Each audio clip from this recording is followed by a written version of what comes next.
Hi, my name is Wesley Lawton, and I'm the therapist at All Things Grow Counseling. It's a private practice here in Mount Clemens, Michigan, and I work with people in person as well as all across the state via telehealth. And today I'm excited to start a three-part series on stress and trauma, understanding these things and understanding what we can do about them to find freedom from them. Talking about um, understanding, but also decreasing and even eliminating the effects of stress and trauma in our lives. And so I hope you'll go along this little journey with me. If I ask you, what if you could eliminate stress from your daily life? That sounds too good to be true, but that's what I'm going to be talking about here and how it's not necessarily too good to be true. So I'll give you an idea of where we're headed here. The first part in this video, I'm going to be talking about where do mental health challenges come from? What is mental illness? What is mental health? And where do the problems related to these ideas originate from? It's important to understand. The next part and in the next video, I'm going to be talking more specifically about stress and what is stress and how does that relate to trauma? What do those words mean? What qualifies as trauma? Where does it come from? Why do we have it? And the third part, I'm going to be focusing more specifically on my preferred way of helping people with the effects of trauma called EMDR, eye movement desensitization and reprocessing. It's not a one size fits all approach, but it's a one size fits most very well approach.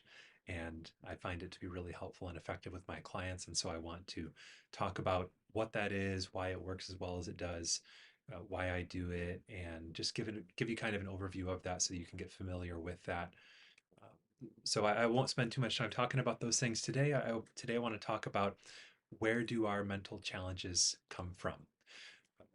First, this question I remember. Well, this question of what is mental health, what is mental illness, what the word mental, that's referring to the mind. So where is the mind? Um, where can we see it? Can we see it with a microscope? Can we cut open our heads and look at the mind as opposed to the brain? And I would argue the answer is no. The mind is a construct. The mind is something that we experience. It's a helpful idea uh, to describe how we think, how we experience our own thoughts, our own feelings.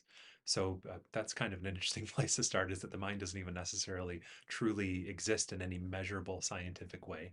And yet, I'm not going to sit here and tell you that the mind is not a real thing or an important thing. I'm a mental health professional, so addressing issues related to the mind is what I do day in and day out, and helping people with that. Um, so, with that established, I want to address probably the biggest, oldest, most classic question in um, the fields that study the mind, like psychology, mental health professions, clinicians like myself who help people with issues related to the mind. That's the question of nature versus nurture. So, nature refers to those parts of who we just kind of are, the way that we're born, our genetics, the ways that we come together in the womb to just kind of deal us at the hand of cards that we have to play. And nurture is referring to really the environment around us, that, especially the environment that we're raised in. We know that um, those early years of early childhood and throughout childhood and adolescence and into adulthood as well, but especially the earlier years, do play a huge role in the kinds of people who we're going to become. And again, it's never too late to change uh, the things that we go through, the decisions that we make, even in adulthood, can continue to mold us and shape us and make us into new people. We can transform as people no matter what age we are. But that's what nurture is referring to. How are we raised? What's our environment? How does that impact us? So first, just a little bit about nature. I'm going to be focusing more on the nurture part because that's the part that we have some more control over, the part that we can actually do something more about. But we can do some things to address the nature part as well, believe it or not. So um, the nature part, again, it has to do with our genetics, which I'm not aware of a way that we can really. There is gene editing, but that's not something accessible to most of us. I think it's an area where it can't really be applied clinically just quite yet, as far as I know. Um, but there's also just kind of the way that we come together. For instance, I'm a tall, skinny guy, and as long as I, have a fairly typical diet, that's probably going to be the way that I always am, until I get much older and I start to shrink as far as my height goes. But it's always going to be hard for me to build muscle mass compared to somebody with a body type. There's other body types where they can gain and lose weight and muscle mass a lot more quickly than I can. And that's just kind of the way that I am. I am able to grow a beard, which is keeping my face warm here in the winter. And a lot of people cannot grow a beard. A lot of people grow a beard faster than I do, right? So these are things that I can only do so much about. Again, there's products out there, and in fact, that does relate to one of the ways that we can address our nature, and that's through medication. That's through pharmaceuticals, right? We're talking about the brain chemistry that you're given. We're all given, again, I like the metaphor of a hand of cards that we're dealt. We're all given these things about ourselves that we just kind of have to work with. And one of those things, especially pertaining to the mind, is our neurochemistry, the chemistry in our brains, the chemicals, the way that they interact, the balance or imbalance that we have. Some chemicals make us feel a certain way, other chemicals make us feel another way. The ways that they interact can make us feel yet another way. And we're all predisposed with different neurochemicals. And so our brains, you take one person as a sort of blank slate. That's not really possible, but hypothetically, you take one blank slate person and another blank slate person, and you put them through the same experience, and their brains are going to respond differently from one another. That's what I'm talking about. So, our neurochemistry, we know, can be impacted by medication, by psychotropic pharmaceuticals, right? Big words just basically to talk about uh, drugs that are designed to change our mental makeup, our neurochemistry. And these things, for some people, do feel pretty miraculous. I, am wary of um, over medication of our society. I'm wary of jumping straight to medication for most people, but there are clients who come in, and I do encourage them to strongly consider medication really as a first resort in their particular case. So I'm not a huge advocate for or against medication by any means, but there are lots of people out there who resisted, and they try it, and they find that they wish they would have started weeks ago, months ago, years ago. It can be a real lifeline for folks. And so that's one way that we can address the kind of hand of cards that we're dealt. Another way that we know through research is through meditation. Meditation is a really effective practice that can literally change the makeup of our brain if we put it into practice on a regular basis. And I do bring mindfulness and meditation type exercises into my practice for that reason and many other reasons. There are so many benefits. That's not what this video is about. So those are really, oh, and of course, exercise. Our minds and bodies are intricately connected, as I'll get more into as we proceed here through this series. And so exercise can have a positive impact on our brains and our neurochemicals as well.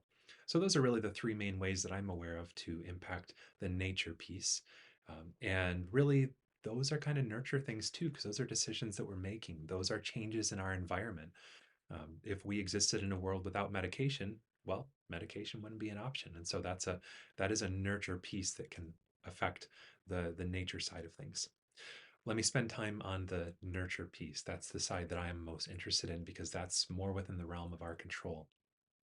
Uh, so obviously we don't have control over the past. We don't have control, if you're an adult or an older adolescent or someone watching this, you can't control what your upbringing was like up to this point. We don't control the families that we're born into. So there are a lot of things that we can't control there. But we can affect our environment, right? I'm here in my office, and it was a privilege to really just kind of design this.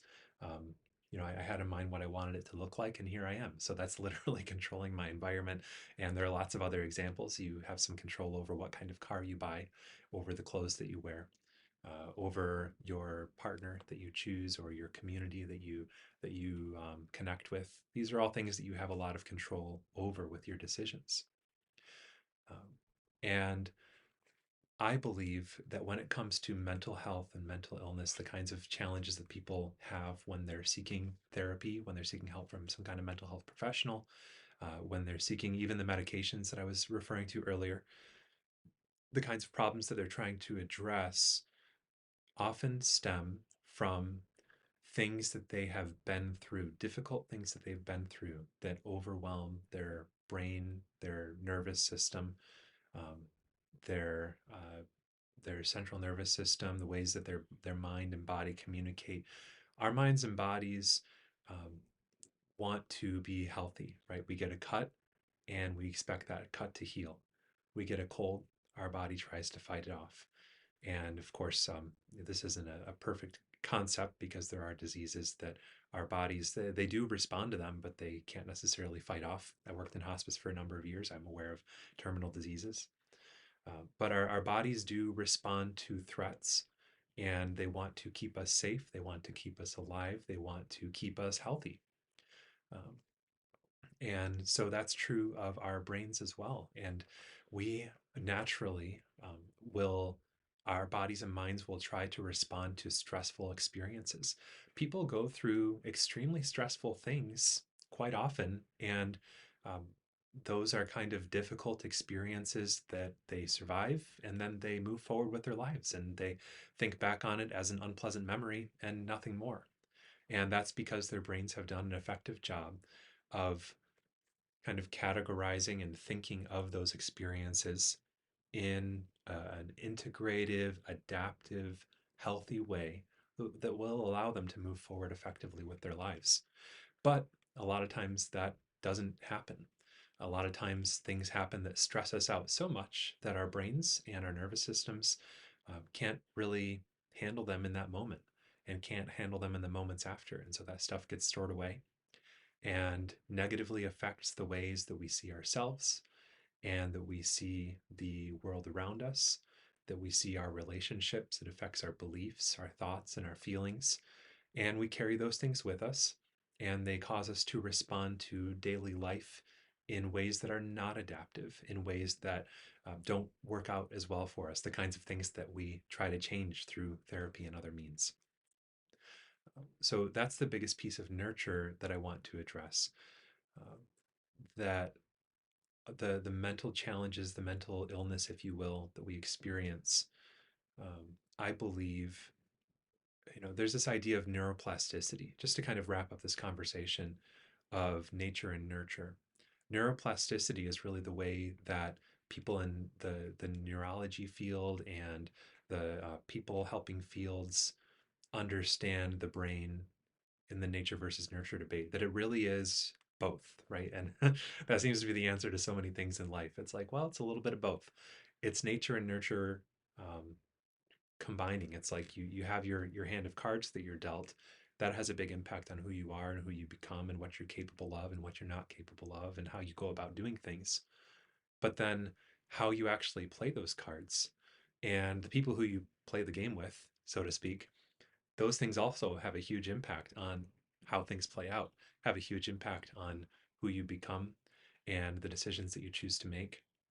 Um, these things are huge. You take two um, identical twins, for instance, and you put them in completely different environments. There are going to be some things about them that end up being eerily similar, even though they're in completely different environments, just because of their nature, the way that they're born, their genetics, and all those things they're predisposed to. But there are also going to be some very significant differences in the people they become based on what they go through. So we have the brains that we're born with and our bodies and the ways that those things interact. And um, they have kind of a big range and on all different kinds of levels of what they're capable of.